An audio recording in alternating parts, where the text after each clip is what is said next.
Hi, this is Mark Adahar from XSculpt, and this video today is to talk about what to expect after surgery. Surgery can, specifically the gynecomastia surgery that we very commonly do.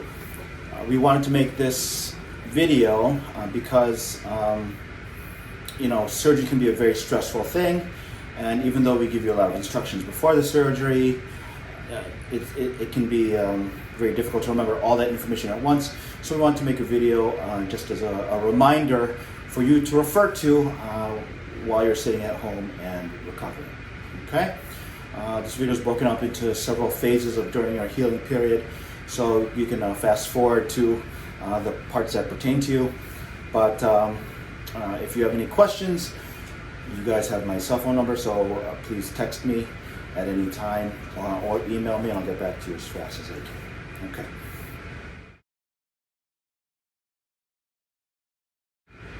Okay, congratulations. You have just finished your surgery, and now we are in the first day of your recovery, which is, well, actually the same day of your recovery. So when you wake up from your surgery, you'll notice you're wearing a compression vest and some foam on top of it, okay? You may possibly have drains, which was likely discussed with you before. Okay, so today you can expect that you could expect to be sore on your chest, underneath your ribs and underneath your armpits.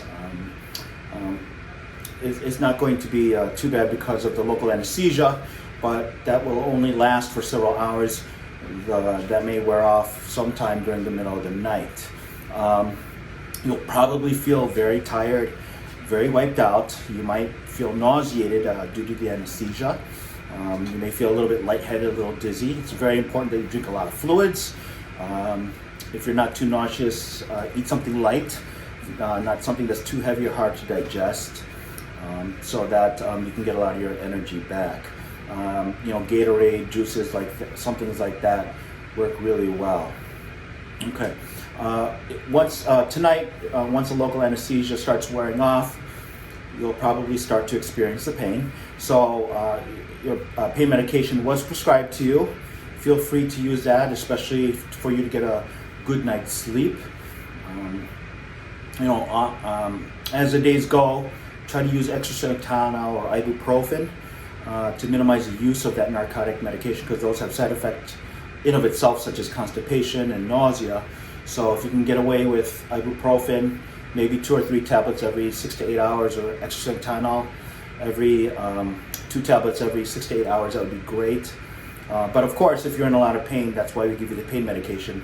So feel free to use that as necessary. But I usually recommend definitely before you go to bed at night, so you can get a good night's rest. You're also prescribed antibiotics. Start that tomorrow morning. Because during the surgery you received a dose of IV antibiotics, which should last you for the rest of the day today, so start that tomorrow morning. Now, if you have the drains, there is a separate video on how to take care of those drains, so please look that up on our channel. However, just to remind you, it's very important to empty those as frequently as possible, as soon as they get filled up, so they're doing their job, getting fluid collections, okay? But please refer to the video on our channel so you can see the specific instructions how to take care of them.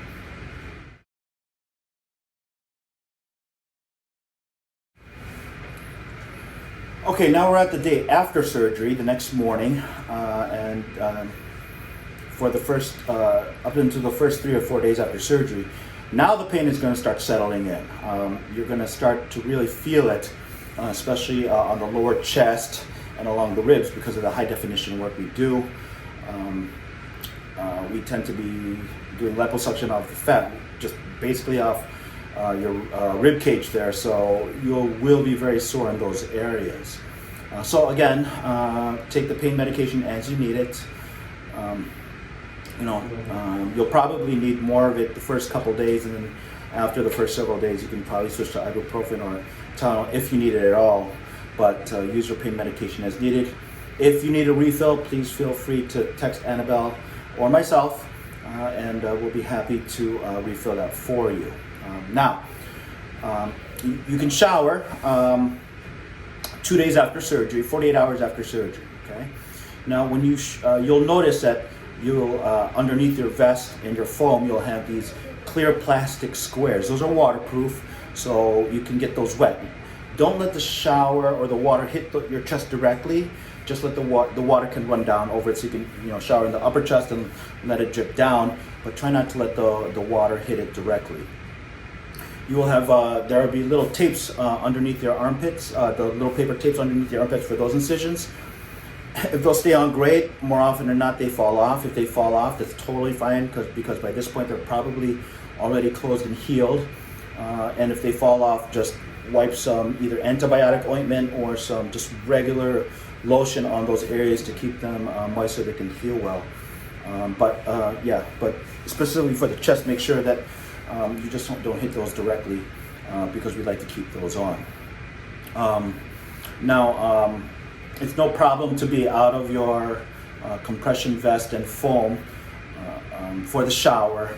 Ideally in the first 2 weeks, we want you to wear them 24/7, even during sleeping, to take off only to shower and to wash it. So to be out of your compression for an hour or a couple hours while you're doing those things, that's no big deal at all. But for the majority of the day, you should be wearing them. Some problems to watch out for, especially during these first couple days, is as I mentioned before, is a hematoma. Hematoma is bleeding underneath the skin. You will be bruised. I do expect you to be bruised, especially on the sides, which can travel down to your love handles, to your flanks, and possibly to the groin area just due to gravity and due to the compression. That's not too unusual. However, you should not have a big black and blue swelling underneath the nipple. I always often describe it like an eggplant right behind the nipple. If it looks like that, you have to let me know right away. And that's what we call the hematoma, or bleeding behind the skin. We look for also seromas during the first couple of weeks, which is again the fluid collection. It's not dangerous, but it does slow down the healing process, and it's something we want to aspirate. And that's something I look for during our first postoperative visit. Infections are not common at this point. If they do happen, they usually happen later on in the course. Your cuts will be red and painful to touch, and sometimes have pus out of them. Again, it's very, very uncommon. And if that happens, it does happen later in the course. So those are the things, again, as a reminder to watch out for.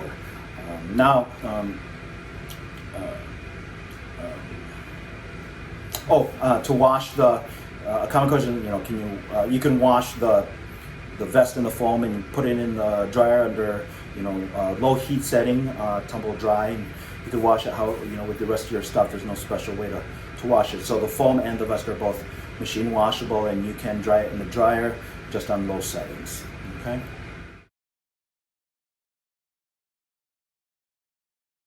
Now, from 3 to 4 days after surgery to 2 weeks after surgery, this is, like I said, the swelling phase of your healing time, where your body just, as a natural response to surgery, you're just going to start to swell, and the swelling is often underneath the chest, underneath the armpits, and all over the lower half of your pectoralis muscle. Okay, and that's why the compression and the foam is really important, because the more we can limit that swelling, the faster we get to your final result. Because in the next phase that we're going to talk about, all that swollen areas is going to turn hard, and scar tissue is going to start to form. So we'd like to limit that as much as possible. There's nothing you can do to lessen the swelling at this point aside from just compression. For the first 2 weeks, regarding exercise, no cardio, no back or chest, because these 3 things will contribute to your swelling.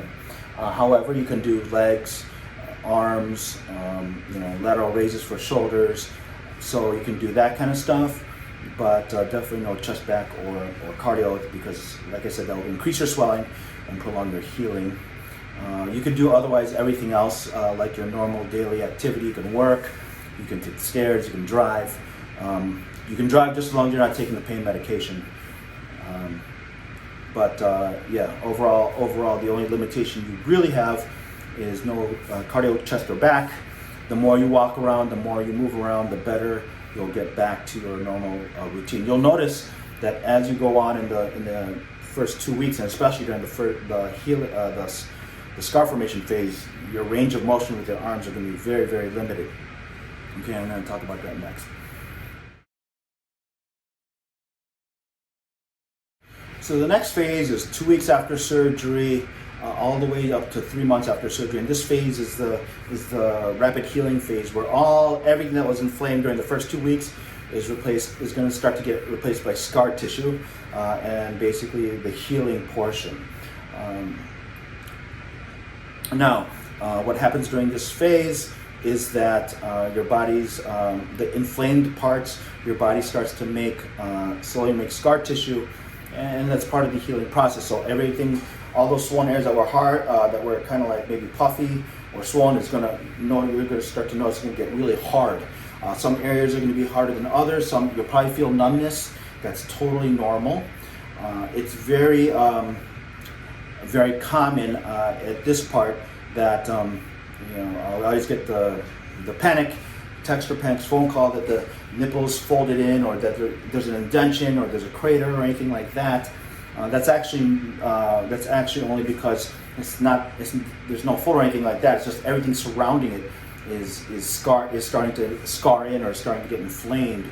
So the body is either pulling on the incision, or everything else is inflamed, and the nipple is not, because there's no gland there anymore, and so it kind of looks sunken, and that's going to go away. But it's not uncommon for that to occur during this phase, where your skin looks weird, the swelling looks unusual. One side might be bigger than the other. You might get really swollen underneath here, but not here.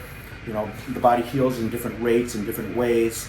And again, like I said, the nipples always look a little unusual at this phase, because we don't do any direct work on the nipple side for removing the gland, but we do all that liposuction around it, which and skin tightening techniques would cause massive inflammation, and that's why there's such a disparity in the size. And that's why it's important that during this phase we do a couple things to help minimize that scar tissue formation, or to help break it down faster. And number one is the massaging, like we talked about. I do recommend using either a powered deep tissue massager, on a setting that's comfortable for you, that doesn't cause pain, but but vigorous enough so you could feel the vibration through your skin, and you go on any of the hard areas, especially around the nipple. You just use that vibrating massager to help move things along, and to help break down the scar tissue and the inflammation. You could use I have discovered that the Theragun is the most effective way to break down scar tissue. Not the Theragun, but a Theragun type product with the pulsating hammer. The problem is it's quite aggressive. So in the beginning, it's kind of difficult to use because it hurts. So if you put a pillow or a folded towel over the areas and go lightly on it, and then as you're able to tolerate, increase the pressure, remove the towel, because that pulse massager tends to do a really good job. However, the deep tissue massager is good as well. So a minimum of 5 minutes twice a day before you go to bed and after you wake up, because we make scar tissue at night. And that helps a lot. The exercises that I talked to you about, the incline chest presses, pectoral flies, lateral raise, and rows. What that's for is for the skin contraction and help the scar form to your specific anatomy. And I know, at this time we're in the COVID-19 pandemic. It's very difficult because gyms are shut down. So you can do whatever you can. Incline push-ups at home.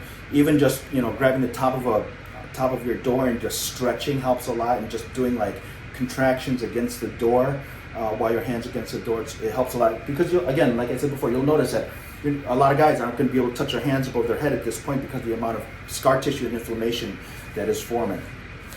Very common is people will report they'll feel a band from the armpit down to the chest. It'll feel like a band or like a guitar string. It's totally normal. Again, the lateral pull downs and help a lot with that, just the stretching to get that band of scar tissue broken down. It will go down in time. However, by doing these exercises, a lot of that happens a lot faster. Also, the recommended supplements that I sent that would be good for you to do. Specifically, the protein and the collagen is really important. However, the rest of them is optional, but they all have shown to help in the wound healing process. But if you do anything, do the collagen and the protein to recover after surgery, and the collagen is to tighten up the skin after surgery. Let's see. If you had drains, the drains would have been out by now. We would always remove those drains after the first post-operative visit, which is within a week after surgery. And then I see you. Remember, if you should be texting me pictures every 2 weeks or so I can see how your healing has progressed. And then I see you usually at 4 weeks after surgery, 3 months after surgery, and 6 months. I know many of you are from out of town, so please don't forget to send your pictures so I can see how your healing has progressed and make any recommendations. Or if you have any issues or any problems, obviously send it at any time. Okay. Now the final phase is the skin breakdown, or the scar contraction phase, or skin tightening phase, which is 3 months after surgery all the way up to 6 months after surgery.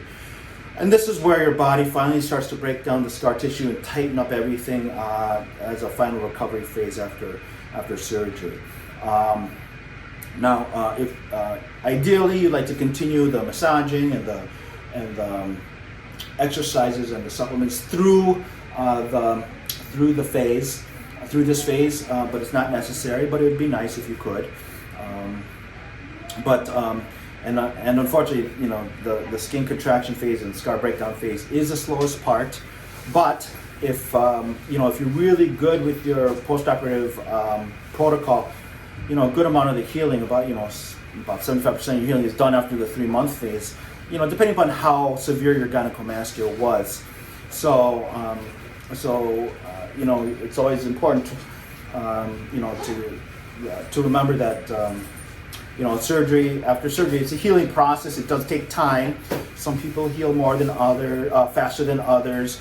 A lot of it depends upon the grade of gynecomastia, how old you are, the health of your skin, your lifestyle, medical problems. A lot of factors come into how well you heal after surgery. Now, usually, if there's any type of, if your nipple is it looks like it's still creased, or you have some extra skin that hasn't fully contracted, after the surgery, we wait full 6 months, because again, it takes about 6 months, sometimes 7 months, depending upon how much skin you had, for your skin to fully contract and to heal after the surgery. Same thing with the nipple. If despite you doing your best to do the massaging and stuff, and the nipple is still there's still a crease or something like that, we set up a local procedure in the office at this time, basically just to cut the scar tissue bands off the muscle and flatten that out. The downside, it's another healing phase that you have to go through. So we'd like you to be as aggressive as possible with the previous instructions, so that we can avoid that. But sometimes scar tissue forms no matter what we do, even in the best times or the best instructions, and there's nothing we can do about it. But it's not a permanent problem. It's something that's easily addressed. Okay. So in conclusion, if you're majority of people, if not all people, by 6 months are doing great. Most people don't we lose the follow-up after the 3-month mark because they're doing so well. If you're good about the post-operative instructions mentioned here and before the surgery, you should do fine. Keep in mind that recovering from surgery is a healing process. It does take time. Unfortunately, nothing is instant. As much as we wish we could, as much as we wish it could be, and there's really nothing we could do to speed up the process aside from what I have mentioned here. So you could just have to be diligent about about doing your massaging, your supplements, your exercises, and that really helps speed up the healing process, so that the end result can look as good as it can. Now, and also I want to say, mention about maintaining afterwards. I do remove 100% of the gland, so this doesn't come back. However, the surrounding fat can reaccumulate if you really go off the reservation and eat poorly and stop exercising and stuff like that. So, the surrounding fat can come back if you gain a lot of weight back.